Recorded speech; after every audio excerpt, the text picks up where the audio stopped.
Guys, welcome to another G3 video. This one's going to be fairly ultimate. Today we're going to basically install Tiger onto the SSD, do some benchmarks, really find out how much benefit this SSD is giving us. Now, as a little bit of a continuation from my last video, to do with an SSD and a PowerMac G3, which was, putting the SSD into the G3 itself, I'm completely aware of the limitations. People are talking about limitations of, like the bandwidth of the PCI slot, and that's not even worth taking into consideration when I'm plugging in a SATA Vision 3 drive, a SATA 6 gigabit a second drive, into a SATA Vision 1 card. We're already losing a whole lot of speed there. We're losing speed around at every corner. But if you have a drive that at source, so from the drive itself, can really fulfill, the entire interface, the speed, bandwidth wise, then you're going to get hell of a speed performance anyway, regardless of the bottlenecks. Now, the 80 gigabyte SATA drive that I had in there that benchmarked like a beast was a SATA Vision 1 drive, I believe. And, it was way quicker than IDE, but I'd put pretty much any money on the fact that the SSD is going to blow it out of the water, and that's using the exact same interface. But anyway, that rant out of the way, I'm aware that people, I'm aware, guys, that it's not full speed. I'm completely aware of that.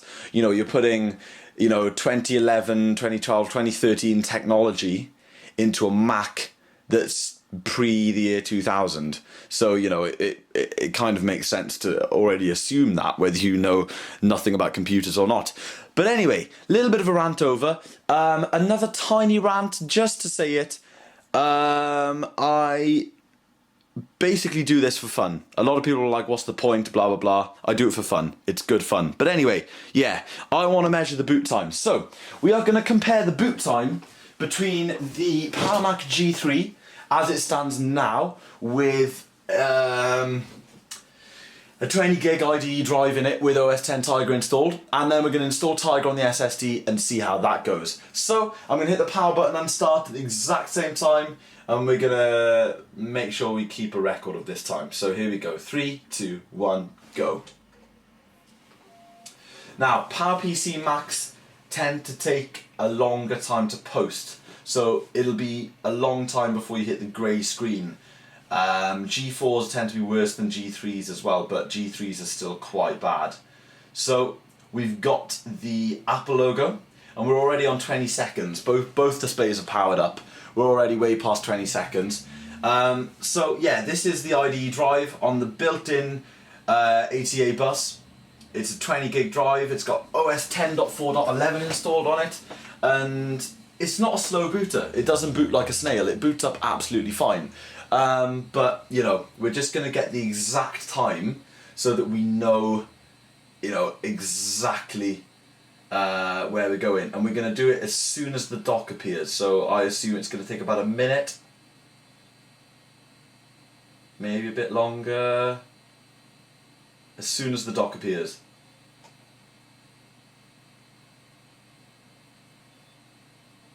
And menu bar. Okay. Whatever. It didn't quite complete, but anyway, we can call that 1 minute 10 seconds for all this gubbins to come up here. 1 minute 10 seconds or whatever for it to boot from the IDE disk. Not bad at all. I'm going to screenshot this just to keep a record. So that's that screenshot saved. Now then, what we're going to do is we are going to dig out. I'm going to get a better angle on the display, and we're going to dig out the documents for the benchmarking of the SATA drive and the IDE drive, and we're going to benchmark the SSD. Okay guys, so excuse me crawling in front of the camera for a second, but let's take a look at our original benchmarks that we benchmarked a couple of videos ago. So, first things first, I did save them. Whoops, that was the wrong thing to click on. Let's jump into Finder here and recover the files. So, here we go. G3 SATA upgrade results. So, here we have the original IDE disk score.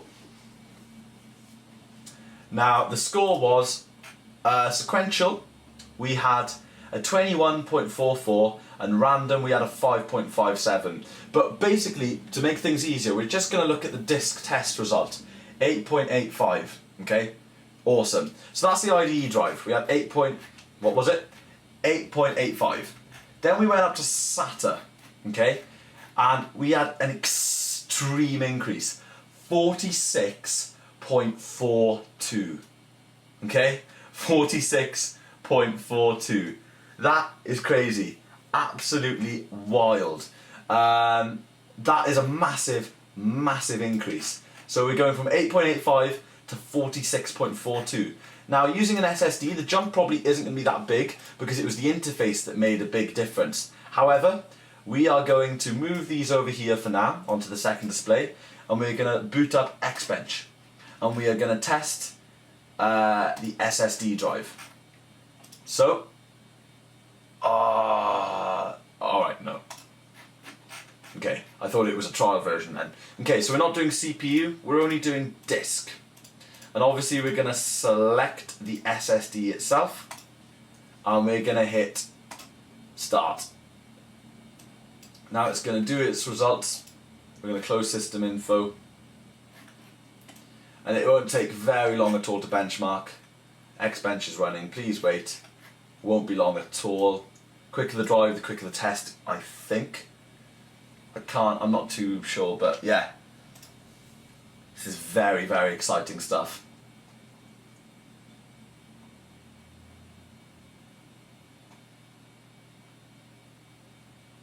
Okay, so it is indeed done. And we are going to screenshot that and quit Xbench. We don't want to save results. And we are going to call it SSD disk score. So we're going to launch that, and we're going to look at the results. 86.22. Okay, so guys, let's just recap here, okay?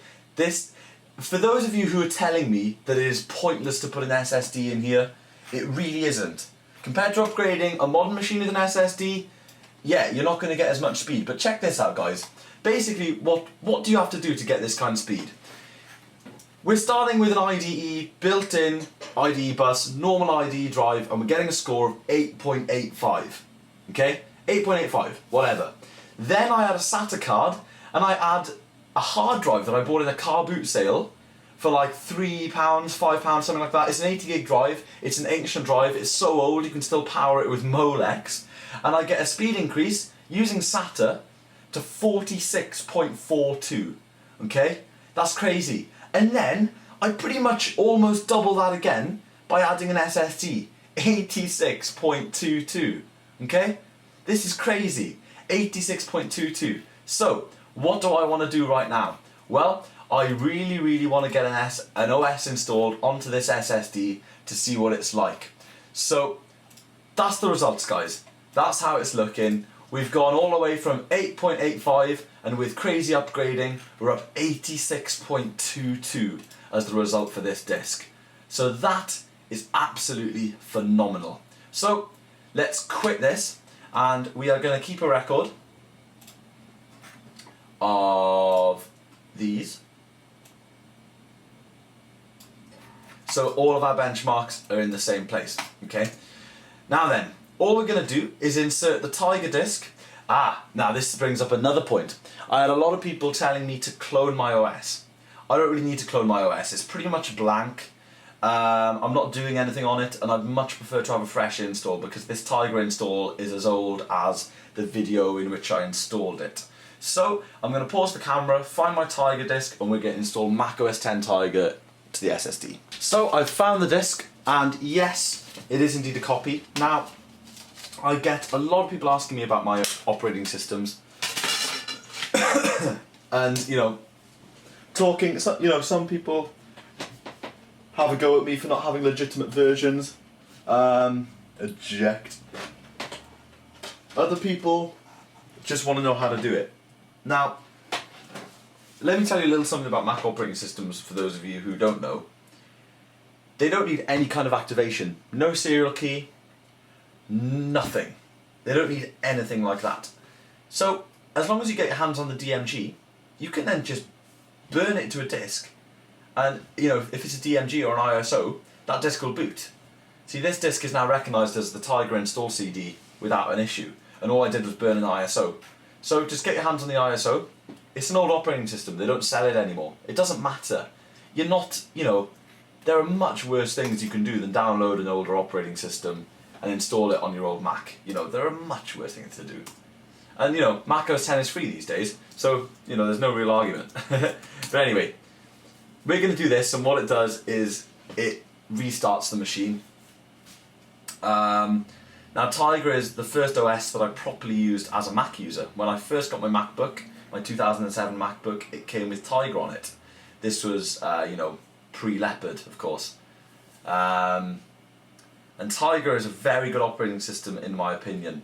Now on these G3s, it's a little slow, and Panther was a lot quicker on this machine than Tiger. However, I've done a lot of upgrading to my G3 since then, and I'm really excited to see if Tiger's going to run pretty damn well off this SSD with all the other upgrades. Also, I'm not done with upgrading. You may think the Mac has reached its limit, but I am really not done with upgrading. I've got a lot more ideas. And before I forget, I'm just going to change my speaker jack around because it's plugged into the wrong one, because the Mac is not making any noise through the speakers. But anyway, this G3 is just booting up into the CD right now, and as soon as it does, we basically select the SSD as the OS drive that we want to install on, and we're at the home stretch. We'll leave it install. It shouldn't take too long because it's an SSD drive, so it's a really quick interface, and the burner is fairly good as well. The only slowdown will come from the ATA bus that the optical drive is connected to, because the drive is fairly quick, and this is a standard DVD, it's not dual layer or anything. That's another good thing about Tiger. Anything pre-Leopard fits on a single layer standard DVD, which is extremely handy. So yeah, here we have the interface when you want to install OS X. This is how OS X was for years and years and years and years, until they changed it with all the new App Store stuff and whatnot. And I still miss this method. I still miss the method of being able to fully customize what you do. But anyway, this is the Tiger installer. So we're just going to go through it step by step, continue, agree.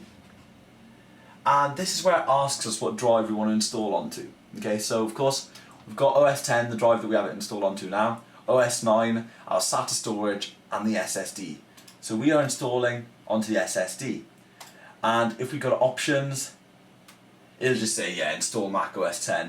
Because we've already erased the drive. We could do an erase and install Mac OS X extended journaled. Yeah, we'll do that just to be on the safe side. Continue. We can customize the install, and we can get rid of certain things that we think we won't need. I'm going to tick X11, I'm going to get rid of printer drivers, and I'm going to get rid of additional fonts and language translations, because I don't want any of that, and it'll install a lot quicker now. So yeah, we're going to hit install, and that's pretty much it. We're going to skip checking the DVD because it's pointless, and it should install fairly quickly onto this SSD. So I'm going to pause the camera, and what we're going to do is basically wait until it's done. So everyone, the computer has just restarted. The first process took about 12 or 13 minutes, I believe. I'm not sure what it's going to do now. It's hard to remember with Tiger, but hang on a second, it may be booting into the wrong place, which can sometimes happen when you have multiple drives in the system. You got to get things configured nicely and whatnot, but it may not be. It may be booting into the right place. I haven't entered any of my information or anything yet, you know, which is obviously a common step for these OS X installs. But this is looking fairly interesting right here. I would expect that it needs to, I don't know, Since I started installing things like Mountain Lion and Mavericks and stuff, I've just gone. My knowledge of installing these operating systems and the amount of times they restart and that has just completely gone.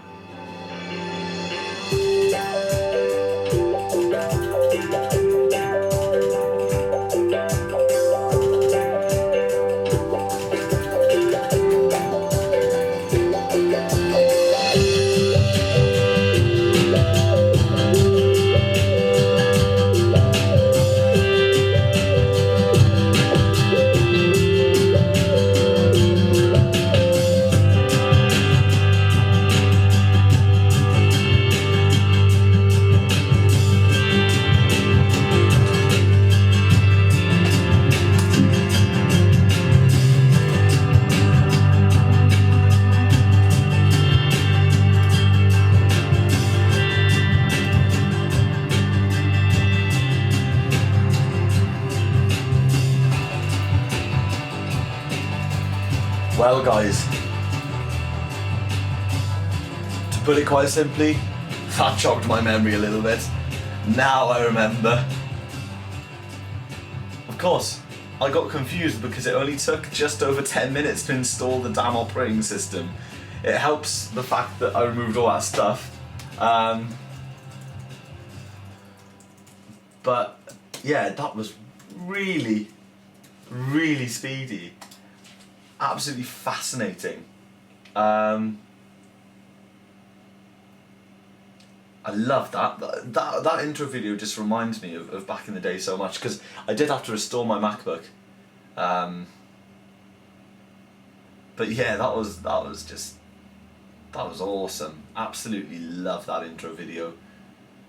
Tiger for me is the start of where everything got really great. I think Tiger, Leopard and Snow Leopard were three awesome operating systems in a row. Leopard was slightly more bloated than the other two. Snow Leopard always felt like Tiger to me in the fact that it was extremely streamlined, functional and stable, but it had all the new features that Leopard had. So, you know, spaces and time machine and stacks and all this other really cool stuff. So yeah, I'm just waiting for this to connect now. I'm not sure if it's going to. I can't even remember if I've got it hooked up to the internet at the moment. That's one good point. But anyway, I'm going to pause the camera and basically go through all of this usual stuff. I hope you guys enjoyed that video. I absolutely love getting those intro videos. Completely forgot that was going to happen. But yeah, I got really confused because with the Panther install, you know, you have to restart a couple of times and that to put in different CDs if you've got the CD version. But obviously this is DVD version, so yeah, this is really cool. So it's just setting up my account as we speak, and there we go. It says thank you. You know, shows us new Tiger features here. Spotlight search, big improvement over the original search within Finder and Panther. New and improved mail, dashboard, iChat, which just got a whole lot better, and the new Safari. Beautiful operating system. We're going to hit OK, and what you will see is a pretty average Tiger desktop, but we're running off an SSD, which is, to me, something fairly crazy and pretty awesome. So here we have it. Default Tiger, bits and bobs all over the place. Super nice. And obviously it'll take a while for it to get going, but I'm just looking forward to seeing how stuff's going to be. I think we have to upgrade Tiger to get the scrolling to zoom, guys, but yeah, that does make sense. We'll get these updates now. There's the 10.4.11 update, which is the last version of Tiger. It does make sense because Tiger grew and grew over time. It took a long time for Leopard to come out, so Tiger, you know, had 11 major updates, and of course it really did grow over time. I believe Tiger 10.4.11 came out after Leopard. There's like a final operating system update. But yeah, we're just going to agree, and that's going to download for us right there.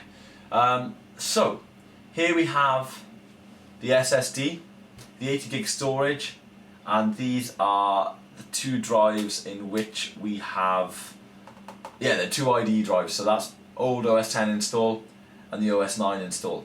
So this is fantastic. If we go up to about this Mac,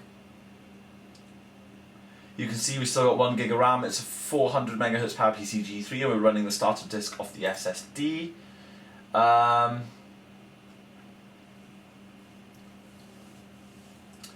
Let's go into it.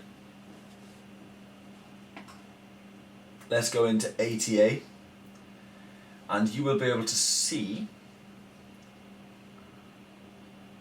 as soon as it loads,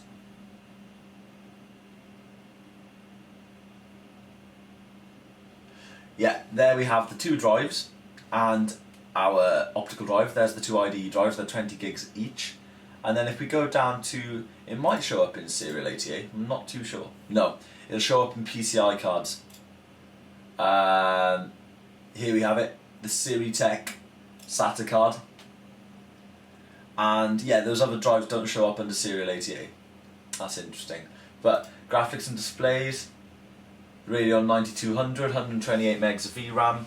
This computer's pretty much a complete beast right now.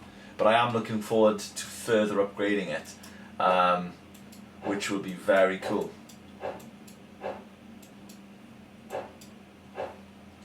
So yeah, I'm going to customize my Tiger install, get everything how I like it, but I'll probably wait for it to update first. Clicking around seems to be fairly responsive.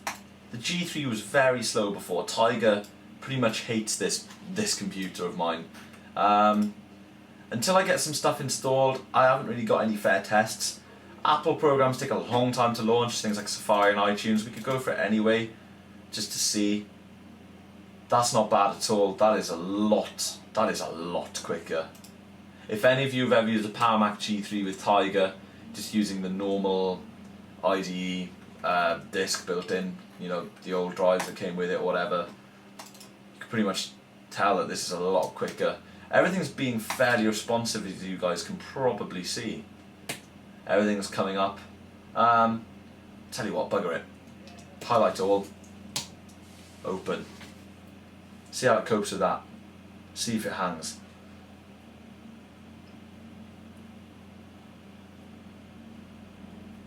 Now, to do that to a G3 is pretty much just like stabbing it in the heart. But, there you go, dashboard launched. Let's get out of dashboard. And we're getting applications starting to launch. So opened all the Finder windows of the folders that were there. And iTunes is open, along with system preferences, text edit, DVD player, stickies, dictionary, calculator, QuickTime, preview. It's getting there. Chess is open. It's really getting there. Not bad at all. This is a G3, guys. This computer is, you know, was released before I could walk, really. Well, maybe not quite that old, but check it out.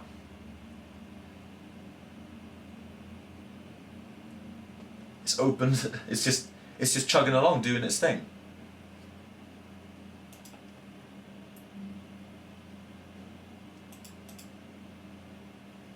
Not bad. That was pretty damn impressive in my opinion, guys. Windows are still popping up. But I believe, yeah, nothing's bouncing. All of the default apps that come with Tiger popped open. They just pinged open in maybe about a minute. I think that took about a minute probably. But yeah, if we just nip into applications, it's interesting that this is still fairly responsive. Nice thing about these PowerPC Macs is the memory usage. As we just opened all those applications, this can only cope with a max of 1 gig of RAM, but it really doesn't matter, because if we take a look at Activity Monitor, which is just loading up here,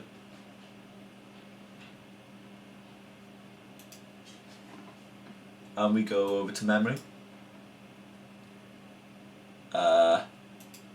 Yeah, it's on memory, sorry. Zoom in a little bit. That's on CPU, system memory's next to it. It's starting to hang a little bit now, bless it. It's a lot of applications.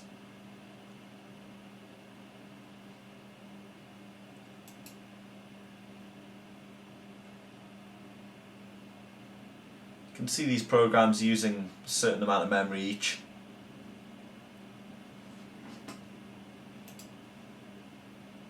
System memory, there you go, check that out. 496 megs free. It's not really a problem, the 1 gigabyte of RAM limitation when you're using these smaller machines. It really doesn't appear to be a problem, which is nice. I mean, loads of these applications are tiny, guys, as you know. But yeah, that's pretty much that. So what we're going to do is we're going to go through and we're going to quit.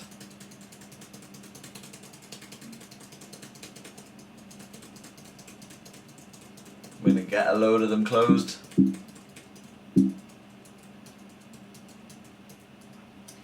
Here you go.